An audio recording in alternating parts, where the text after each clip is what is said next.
نہیں کر سکتے تھے. یہ ایک نیو نارم تھی, نیو اسٹریٹجک پیراڈائم تھا, اور یہی مقصد تھا ہندوستان کے ڈیسیجن میکرز کا, پرائم منسٹر نریندر مودی کا. اور یہ ایک ایسے وقت میں کیا گیا. خود پلوامہ کا جو حملہ اور دہشت گردی ہے جس میں BSF کے 38 جوان جو ہیں وہ مارے گئے تھے, اس کے بارے میں بھی ہندوستان میں بعد میں بہت سی بحث ہوتی رہی ہے. اگر آپ کرن تھاپر کا وہ انٹرویو دیکھیں جو فارمر ستیا پال میرا خیال ہے ان کے ساتھ انہوں نے کیا تھا, جو جموں کشمیر کے گورنر تھے, تو یہ چہمگوئیاں اور یہ بحث کے پلوامہ غالباً ایک انٹرنل جاب تھی, اور جو ہندوستان میں مئی جون 2019 کے عام انتخابات تھے ان پہ اثر انداز ہونے کی کوشش کی گئی. اور یہاں پر ایک اسٹریٹجک پیراڈائم اگر مل جاتا, جو نہیں مل سکا اس وقت پرائم منسٹر نریندر مودی کو, تو یہ ان کی ایک بہت بڑی فتح ہوتی. اب اور غالباً یہ ہے کہ جنرل باجوہ کے تھرو آپ یہی کہہ سکتے ہیں کہ ہندوستان کو یہ ایشورنس تھی وایا برٹن, فرانس اینڈ امریکہ کہ پاکستان کاؤنٹر اسٹرائک نہیں کرے گا. لیکن جب اس آپریشن روم میں جو میٹنگ ہوئی وہاں پر پرائم منسٹر عمران خان, ان کے ساتھ اسد عمر اور اس وقت کے chairman joint chief of staff جو ہیں جنرل زبیر حیات, ان کا یہ ڈیسیجن تھا کہ پاکستان کو کاؤنٹر اسٹرائک جو ہے وہ کرنی ہوگی.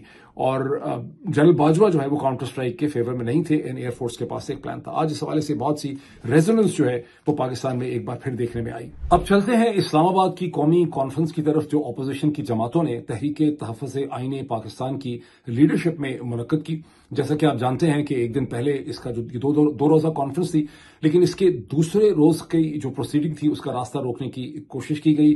ہوٹل کو کہہ دیا گیا کہ ہال کو بند کر دیں. لیکن یہ جو اپوزیشن کی جماعتیں تھیں لیڈ بائی محمود خان اچکزئی صاحب, ان کا یہ ایک حتمی فیصلہ تھا, عمر ایوب کا, سبھی لوگوں کا, صاحبزادہ حامد رضا کا, کہ ہم ہر صورت میں اسے کنکلوڈ کریں گے. اور یہ لیڈر یہاں پہ پہنچے. بہت سی ایسی ایویڈنس ہے کہ وہاں پر FCC کے جوان جو ہیں باہر کھڑے کر دیے گئے تھے, پولیس وہاں پہ موجود تھی. لیکن راستہ بہرحال رکاوٹوں کو یہ بھی کہا جاتا ہے کہ عبور کیا گیا, لیکن اس کو ذہن میں یہ بھی رکھنا چاہیے کہ انہوں نے بہت زیادہ کوشش نہیں کی, بیکاز سینئر اپوزیشن کے لیڈر تھے. انہوں نے انہیں ہوٹل کے اندر داخل ہونے دیا, اور ہوٹل کی لابی کے اندر جو ہے یہ کانفرنس جو ہے یہ کنکلوڈ ہوئی, اور اس کا ایک 9 نکاتی ایجنڈا جو ہے وہ ہمارے سامنے آ چکا ہے. یہ بڑا امپورٹنٹ ایجنڈا ہے, یہ میں آپ کو اسکرین کے اوپر دکھاتا بھی ہوں. میں اس کے پوائنٹس جو ہیں بہت تیزی سے جس طرح سے میں آپ کو پڑھ کے بھی سناتا ہوں. قومی کانفرنس کا 9 نکات پر مشتمل ایجنڈا. ملک کے مسائل کا حل صرف اور صرف آئین کی بالادستی اور قانون کی حکمرانی میں ہے. دوسرا نقطہ ہے 8 فروری 2024 کے دھاندلی شدہ انتخابات کے نتائج ملک کی موجودہ سیاسی, معاشی اور سماجی بحران کے ذمہ دار ہیں. تیسرا نقطہ موجودہ پارلیمنٹ کے وجود کی کوئی اخلاقی, سیاسی اور قانونی حیثیت نہیں ہے. آئین کی روح سے متصادم تمام ترامیم کو ختم کرنے کا مطالبہ. یعنی اس میں سب سے امپورٹنٹ چیز ہے کہ 26ویں آئینی ترمیم کو ختم کیا جائے. آئینی انسانی حقوق کی بے دریغ پامالی ملک میں قانون کی حکمرانی کی مکمل نفی ہے, اور اس غیر نمائندہ حکومت کی فسطائیت کی واضح دلیل ہے. ہمارا آئین کسی پاکستانی شہری کو سیاسی سرگرمی میں حصہ لینے کے لیے ہراساں, گرفتار یا جیل میں ڈالنے کی اجازت نہیں دیتا. تمام سیاسی اسیروں کو فوری طور پر رہا کیا جائے. عوام اور میڈیا کی زبان بندی کے لیے کی گئی پیکا کی ترامیم کو ختم کرنے کا مطالبہ. اور پھر 8واں جو اس کا نقطہ ہے اس کا تعلق واٹر ایکارڈ سے ہے 1991 کے, کہ سندھ میں, بلوچستان, پنجاب, ان سب کے درمیان میں جو واٹر ڈسٹریبیوشن ہے وہ 1991 کا جو ایکارڈ ہے 1991 کا, اس کے حساب سے کی جائے. اس کا جو 9واں پوائنٹ ہے وہ بڑا بانا خیز ہے. اس میں مطالبہ کیا کہ پاکستان کا جو اس وقت کرائسس ہے, جو بحران ہے, اس کا حل صرف اور صرف ایک نئے شفاف انتخابات کے اندر ہے. اب یہ ایک بڑی انٹرسٹنگ بات ہے کہ کیا پاکستان کے اندر کوئی فری, فیئر, ٹرانسپیرنٹ الیکشن ہو سکتے ہیں جب تک پاکستان کے موجودہ army chief general Asim Munir تمغہ امتیاز ملٹری جو ہیں ان کے اور شریف خاندان کے درمیان میں جو ہم دیکھ رہے ہیں ایک بہت ہی اسپیشل قسم کا ریلیشن شپ ایگزسٹ کرتا ہے. اور جس طرح سے کیا اس کے ہوتے ہوئے کیا پاکستان میں فری, فیئر, ٹرانسپیرنٹ الیکشن ہو سکتے ہیں. دوسری بات ہے کہ اگر کیسے الیکشن ہوتے ہیں. اچھا, اب جو الیکشن ہوئے ہیں 8 فروری 2024 کے, اس کے بعد 26ویں آئینی ترمیم کر لی گئی, ایک جعلی پارلیمنٹ کھڑی کی گئی, اس سے ایک 26ویں آئینی ترمیم کی گئی. 26ویں آئینی ترمیم کے بعد سپریم کورٹ پاکستان کو تباہ کر دیا گیا, ہائی کورٹس کو ختم کر دیا گیا, الیکشن کمیشن آپ کے سامنے ہے ساری صورتحال. Under the set of circumstances جب تک یہ سچویشن امپروو نہیں ہوتی اور یہ ڈھانچہ اسی طرح سے ہے, کیا پاکستان میں کوئی فری, فیئر, ٹرانسپیرنٹ الیکشن ہو سکتے ہیں؟ مجھے تو شک یہ ہے کہ اگر ایسے الیکشن ہوں گے انڈر دی سرکمسٹانسز تو وہ ایک نیا مائلسٹون بن جائے گا, ایک نئی تاریخ رقم ہوگی جس میں تھوڑی سی بہتر سوفیسٹیکیٹڈ مینجمنٹ کر کے, بیسیکلی بہت بہتر سوفیسٹیکیٹڈ مینجمنٹ کی جائے گی فارم 47 کی, اور پاکستان تحریک انصاف کو اور اپوزیشن کو چند سیٹیں زیادہ دے دی جائیں گی. جہاں ان کو پہلے 170 سے ریڈیوس کر کے 80 سیٹیں دے دی گئی ہیں, اب ان کو 80 سے بڑھا کے 115 120 سیٹیں دے دیں گے, اور ایک ایسا نیا مائلسٹون ہو جائے گا پوری دنیا کے لیے جسے امریکہ, برطانیہ, یورپین یونین, پوری دنیا, ہندوستان کے اخبارات وغیرہ جو ہیں اسے ویلکم کریں گے.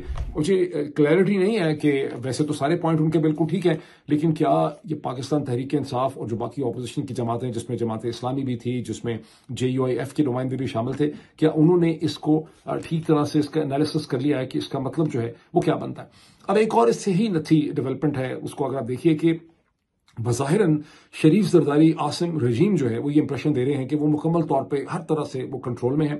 بیرون ملک سے جو انہیں اوورسیز پاکستانیز کا جو نیریٹو ہے اسے کنٹرول کرنے کے لیے ہم سنتے ہیں کہ ایک میجر جنرل صاحب کی لیڈرشپ کے اندر ایک فنڈ قائم کر دیا گیا ہے جو آلموسٹ $50 ملین کا ہوگا.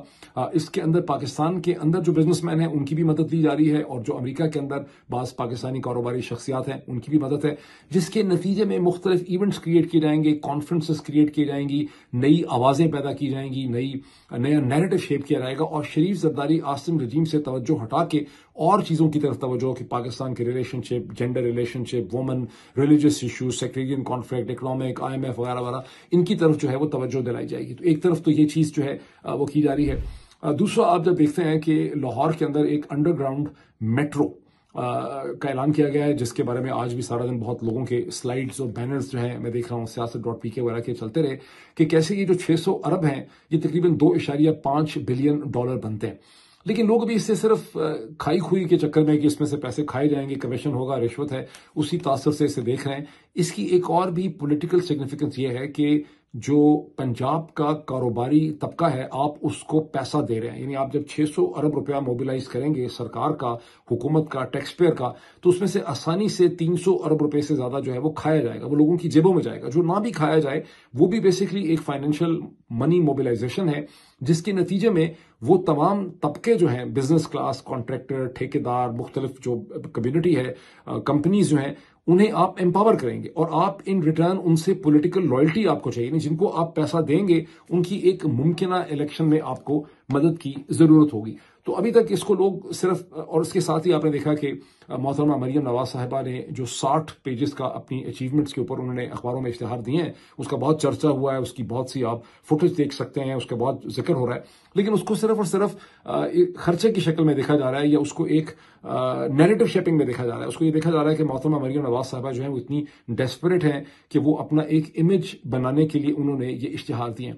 اس میں جو زیادہ وائٹل پوائنٹ ہے وہ تو ہے ہی پوائنٹ, لیکن اس کے ساتھ نتھی ایک اور بہت امپورٹنٹ چیز یہ ہے کہ جتنے آپ کے میڈیا ہاؤسز اور اخبارات ہیں ان کو رشوت دی گئی ہے, اور ان کی لائلٹیز کو مزید خریدنے کے, پہلے ان کے ساتھ ملے ہوئے, لیکن ان کی لائلٹیز کو خریدنے کے لیے اور اسٹرینتھن کرنے کے لیے خرچہ کیا جا رہا ہے. کیا خود یہ ٹولہ جو ہے شریف زرداری عاصم رجیم ایک مزید مصنوعی الیکشن کی طرف بڑھ رہا ہے؟ آپ دیکھتے ہیں کہ تحریک تحفظ آئین پاکستان مطالبہ کر رہی ہے, اپنا 9واں پوائنٹ, کہ پاکستان میں ایک جلد از جلد کرائسس کا حل یہ ہے کہ نئے الیکشن جو ہیں ہونے چاہیے. کوئی گارنٹی نہیں ہے کہ وہ الیکشن کس قسم کے ہوں گے. دوسری طرف آپ دیکھ رہے ہیں کہ نیریٹو شیپنگ کے اوپر اور لوگوں کی لائلٹی کو بائی کرنے کے لیے اربوں روپے جو ہیں وہ خرچ کیے جا رہے ہیں. اس کو انالیسس میں شیپ کرنا جو ہے وہ بہت ضروری ہے. اس کے ساتھ ہی جو انٹالرنس ہے وہ آپ دیکھتے ہیں کہ حبیب اکرم, جو بہت ہی میں سمجھتا ہوں ان سے زیادہ سینسیبل آدمی کوئی نہیں پاکستان کی پورے میڈیا میں اس وقت, ان کا پروگرام آف سکرین کر دیا گیا ہے سنو ٹیلی ویژن سے, اور کاشف عباسی جو بہت ہی ماڈریٹ طریقے سے چلتے ہیں ان کو بھی اسے کہتے ہیں آف سکرین جو ہے وہ کر دیا گیا. اس کے ساتھ ہی مجھے خبر آئی ہے کہ پچھلے 24 گھنٹے میں ایک اور ٹی وی اینکر ہیں پارس خورشید صاحبہ جو ہیں, انہوں نے بھی شاید کوئی PTI عمران خان کی بات کر دی ہے, انہیں بھی آف سکرین جو ہے وہ کر دیا گیا. اس کی کوئی ہیڈ لائن میں نے نہیں دیکھی, مجھے کسی نے بتایا. ایٹ دا سیم ٹائم میں نے بڑی انٹرسٹنگ چیزیں دیکھی کہ حامد میر صاحب نے اپنے ٹویٹر ہینڈل کے اوپر ایک ویڈیو شیئر کی ہے, آرٹیفیشیل انٹیلیجنس سے بنی ہوئی, جیسی پہلے ہم سب کے بارے میں بنتی رہی ہیں. لیکن اس ویڈیو کا جو خاص انٹرسٹنگ پہلو ہے کہ اس میں حامد میر کی تنہا عمران خان کے ساتھ ڈائلاگ ہو رہا ہے. یعنی اس ویڈیو کو دیکھ کے یہ تاثر بھی ابھرتا ہے کہ حامد میر جو گزشتہ 1.5-2-3 برس سے پاکستان کی جو نیریٹو شیپنگ بیٹل ہے اس میں ہمیں کوئی خاص نظر نہیں آ رہا ہے کہ انہوں نے کوئی خاص ایسی جدوجہد کی ہو یا انہوں نے کوئی بہت زیادہ سفر کیا ہو. وہ سڈنلی آپ کو اتنے امپورٹنٹ لگ رہے ہیں نیریٹو شیپنگ میں کہ وہ اور عمران خان مل کے تن تنہا جو ہے وہ سازش کر رہے ہیں. بیکاز اس سے پہلے جو ویڈیوز بنی ہیں اس میں ایٹ لیسٹ جو مجرم تھے وہ 4-5-6 تھے, لیکن یہاں پر حامد میر صاحب تن تنہا یہ کر رہے ہیں. تو یہ بھی مجھے سمجھ نہیں آیا, یہ آپ لوگوں کو بہتر پتا ہوگا کہ کیا گزشتہ 1 سال میں چند مہینوں میں حامد میر صاحب نے کوئی اتنا تنگ کیا ہے پاکستان میں شریف زرداری عاصم رجیم کو کہ ان کے خلاف اتنی محنت کر کے اتنی خوبصورت ویڈیو جو ہے انٹیلیجنٹلی بنائی جائے. تو اس چیز کو بھی دیکھ لیجیے کہ لیجنڈ ہوٹل میں جو 2 روزہ کانفرنس ہوئی ہے اس میں محترمہ اسما شیرازی صاحبہ بھی اس کانفرنس میں پہنچی ہوئی تھیں, مجھے اخباری رپورٹ سے پتا چلا ہے. اب ہمیں کوئی شک تو نہیں ہے نا کہ محترمہ اسما شیرازی صاحبہ کے جو موجودہ رجیم ہے شریف زرداری عاصم رجیم, ان کے ساتھ ان کے بڑے پرانے تعلقات ہیں. شریف یعنی پیپلز پارٹی کے ساتھ تو تھے ہی, لیکن اب وہ بتایا جاتا ہے, خبر ملتی ہے کہ وہ محترمہ مریم نواز صاحبہ کے ساتھ بھی ان کا ایک بڑا اسپیشل ریلیشن شپ ہے. وہ وہاں پہ کیا کر رہی تھیں, کیا وہ بھی اسٹرگل کا حصہ ہیں, مطلب کیا اس کا کانٹیکسٹ ہے, یہ بھی ظاہر ہے سوچنے میں آتا ہے. امریکن کانگریس مین جو ولسن کا, جس کا میں نے پچھلے ویلاگ میں ذکر کیا تھا, ان کے ٹویٹ کا جس میں وہ کہہ رہے ہیں کہ وہ ایک ڈرافٹ ان کا بالکل پریپیئر ہو گیا ہے پاکستان ڈیموکریسی ایکٹ کے حوالے سے, جس میں جنرل عاصم منیر پہ سینکشنز کا بھی ایک ذکر ہے. وہ ان کا ڈرافٹ ویسے بہت زیادہ لوگوں نے دیکھا نہیں ہے, لیکن میں نے وہ ڈرافٹ ان کا حاصل کیا ہے اور کچھ لوگوں نے اس ڈرافٹ کا انالیسس کیا ہے, اور اس کو دیکھ کے ایسا لگتا ہے کہ اس میں وہ ڈرافٹ بنیادی طور پہ اس میں کوئی ٹیتھ نہیں ہے, وہ بڑا کمزور ہے. اور اگر کوئی پاکستانی امریکن گروپس جو ہیں وہ جو ولسن صاحب کی ٹیم کے ساتھ ان ٹچ ہیں, تو یہ بہت ضروری ہے کہ ان کو یہ باور کروایا جائے کہ آپ کے ایکٹ کی تشہیر تو آپ بہت اس کی کر رہے ہیں, لیکن اس کے اندر کوئی ہمیں بہت زیادہ اسٹرینتھ جو ہے وہ نظر نہیں آ رہی ہے. مطلب اس میں مزید میں بات کروں گا اگلے ویلاگ کے اندر. اب پچھلا دن میں نے بہت مصروفیت کا گزارا, کئی میں نے میٹنگز کی, ان میں ایک میٹنگ جو ہے وہ میں نے پارا چنار کے حوالے سے کی, جس میں امریکہ کے طول و عرض میں پھیلے ہوئے جو بہت سے لوگ جن کا اوریجن جو ہے وہ کرم سے یا پارا چنار سے ہے, انہوں نے مجھے بریف کیا وہاں کی صورتحال کے حوالے سے. اور ابھی تو صورتحال یہ ہے کہ پارا چنار میں برف پڑ گئی ہے, بارش بھی بہت ہوئی ہے, جس کی وجہ سے جو پچھلے 5 مہینے سے ویسے ہی راستے اس کے بند ہیں, وہ صورتحال اور زیادہ خراب ہو گئی ہے. وہاں پہ لوگوں کو بہت زیادہ اشیاء خورد و نوش کی, میڈیسنز کی ان کو بہت زیادہ تکلیف ہے. لیکن جن لوگوں نے مجھے بریف کیا ان کا کہنا یہ تھا کہ انہیں ایسا, اور یہ سب کے سب جو ہیں وہ پارا چنار سے ہیں, ان کا کہنا یہ ہے کہ انہیں لگتا یہ ہے کہ حکومت اس تشدد, کانفلکٹ اور قتل عام کو روکنے میں کوئی بہت زیادہ سیریس نہیں. میں نے ان سے بارہا کہا کہ آپ یہ کیوں سمجھتے ہیں, مجھے 100% سمجھ نہیں آئی, لیکن وہ یہ کہتے ہیں کہ یہ جو سٹرپ ہے جو غیر محفوظ ہے, چند کلومیٹر کی جو سڑک ہے, اسے سیکیور نہ کر سکنا باوجود اس کے کہ حکومت اتنی کمزور نہیں ہے. کوہاٹ کے اندر بھی گیریزن موجود ہے, اس کے قریب بھی پتہ نہیں اور بھی ٹل کی جگہ پہ بھی گیریزن موجود ہے, اور خود پارا چنار یا اپر کرم جو ہے وہاں پر بھی ایک بریگیڈ ہیڈ کوارٹر یا بریگیڈیئر صاحب موجود ہیں. اس کے باوجود اگر راستے کو سیکیور نہیں کیا جاتا اور سارا کا سارا علاقہ جو ہے اس کی مینجمنٹ جو ہے لا اینڈ آرڈر کی وہ خیبر پختونخوا کی پولیس کے پاس نہیں ہے بلکہ فوج کے پاس ہے, اور یہ ایک بارڈر ٹاؤن ہے, اور یہ بڑی یونیک جغرافیکل اس کی لوکیشن ہے, جو انہوں نے مجھے سمجھائی کہ اس کے 3 طرف افغانستان کی ٹیریٹری ہے. اور یہ جو سارا فساد ہوا ہے اس میں افغان ٹرائبز بھی آ کر اس میں یعنی جب حملہ ہوتا ہے اپر کرم کے اوپر پارا چنار میں, تو اس میں لوکل ٹی ٹی پی کے لوگ بھی ہیں حملہ آور, اور اس کے اندر افغان جو ٹرائبلز ہیں وہ بھی اس میں پارٹیسپیٹ کرتے ہیں. تو یہ ایک بڑا سینسٹیو قسم کا ایریا, اور یہ صرف ایک راستے سے پاکستان سے کنیکٹڈ ہے. یہ لوگ یہ کہتے ہیں کہ انہیں شک ہے کہ اس کو سیریسلی نہیں لیا جا رہا, اور یہ کہ انہوں نے پاکستان کے ایمبیسڈر جو ہیں امریکہ میں رضوان شیخ صاحب, بہت مشکل سے ان سے بھی ملاقات کی, ان کو بھی انہوں نے انفارم کیا, لیکن رضوان شیخ صاحب نے بھی کو بہت سیریسلی نہیں لیا, اور یہی کہتے رہے کہ حکومت سیریسلی لے رہی ہوگی. یہ آپ کیسے کہہ سکتے ہیں کہ حکومت سیریسلی نہیں لے رہی ہے, تو کوئی انہوں نے زیادہ ان کے پورے کنسرنز کو امپورٹنس نہیں دی. اور ان تمام پارا چنار اوریجن لوگوں نے مجھ سے ریکویسٹ کی کہ کم از کم میں اس ایشو کو ہائی لائٹ کروں کہ وہاں کے لوگ یہ سمجھتے ہیں کہ ان کی پلائٹ کو پاکستان کی حکومت for reasons not very clear seriously نہیں لے رہی ہے. اب میں آؤں ہندوستان کی طرف ایک ڈیولپمنٹ پہ. ہندوستان کے حوالے سے 2 بڑی انٹرسٹنگ ڈیولپمنٹس ہیں. ایک تو انڈس ویلی کے حوالے سے ایک گروپ ہے جس کی ایک رپورٹ آئی ہے, بلوم رپورٹ میں آپ کو اسکرین پہ دکھاتا ہوں, جس کو BBC نے اور دنیا کے بہت سے ذرائع ابلاغ نے کوٹ کیا ہے. یہ رپورٹ یہ کہتی ہے کہ ہندوستان کی آبادی تو 1.4 بلین ہے, لیکن بدقسمتی سے اس میں صرف 100 یا 130 ملین کے قریب ایسے لوگ ہیں جن کی خریداری کرنے کی کوئی ان کی کیپیسٹی ہے, ان کی جیب میں کوئی اسپیئر کیش ہوتا ہے. اور یہ بالکل میکسیکو کی اکانومی کے سائز کی, یعنی آبادی تو ہندوستان کی بہت زیادہ ہے میکسیکو سے, لیکن اس کی وہ آبادی جو خرچہ کر سکتی ہے وہ صرف 100 ملین سے 130 ملین کے درمیان ہے. یعنی 10 کروڑ سے 13 کروڑ کی آبادی جو ہے وہ خرچہ کر سکتی ہے امپورٹڈ گڈز وغیرہ کے اوپر, یہ زیادہ اپنی زندگی کی بنیادی ضروریات کے بعد. اور جو پورے 1 اور 300 ملین ایسے ہیں جو خرچہ کرنا تو چاہتے ہیں, ایسپیرنٹس ہیں وہ، لیکن ان کے پاس بھی کیپیسٹی نہیں ہے، وہ بہت ہیزیٹیٹ کرتے ہیں خرچہ کرنے میں. یہ مارکیٹ رپورٹ ہے. اور 1 ارب لوگ ہندوستان میں ایسے ہیں جو صرف زندہ رہ سکتے ہیں، ان کے پاس کسی بھی قسم کا اپنی زندگی کے آگے کا، یعنی اپنی بنیادی کھانے پینے کی ضروریات کے آگے وہ کچھ بھی افورڈ نہیں کرتے. یہ ایک رپورٹ ہے اور یہ ظاہر ہے ہندوستان میں بھی کوٹ ہو رہی ہے. اس کے ساتھ ہی جو ٹربلنگ ہے وہ یہ کہ یورپین یونین کا ایک بڑا ہائی پاور ڈیلیگیشن جو ہے ہندوستان پہنچا ہے، جسے یورپین یونین کی پریزیڈنٹ لیڈ کر رہی ہیں، اور بھی کئی ملکوں کے لوگ اس کے اندر ہیں. اور یہ ہندوستان سے یہ ایکسپیکٹ کرتا ہے، ڈیمانڈ کرتا ہے، کیونکہ بہت جلدی ہندوستان اور یورپین یونین کے درمیان 14 اور 15 مارچ کو برسلز میں ایک ٹریڈ راؤنڈ ہو رہا ہے. اور یہ ڈیمانڈ کرنے یہ آئے ہیں کہ ہندوستان جو یورپین کاروں کے اوپر اور یورپین وائنز جو ہیں اس کے اوپر اپنی ڈیوٹیز کو کم کرے. یہ نیگوسیشن ہندوستان کے لیے بڑی مشکل ہوگی. اس کی وجہ میں نے آپ کو پچھلی رپورٹ بتا دی ہے کہ ہندوستان کی اکانومی میں اس قسم کے کنزیومر اور بائر نہیں ہے کہ اگر اس قسم کی چیزوں کے اوپر وہ ڈیوٹیز کم کریں تو ان کو پھر بیلنس پیمنٹ تو نہیں ہوگا پاکستان کی طرح، لیکن ان کے جو اپنی پوری ٹریڈ کی سچویشن ہے وہ خطرے میں ان کے پڑ جائے گی. اب آخر میں یہ دیکھ لیں کہ اس وقت امریکہ کے صدر ڈونلڈ ٹرمپ، برطانیہ، یورپینز اور روس کے درمیان میں کس قسم کی چپکلش یا کھپ جو ہے وہ پڑی ہوئی ہے. اس وقت جب میں بول رہا ہوں برطانیہ کے پرائم منسٹر سر کیئر سٹارمر واشنگٹن میں موجود ہیں. اگلے چند گھنٹوں میں شاید اسی وقت ان کی ڈونلڈ ٹرمپ کے ساتھ ایک ملاقات شروع ہے.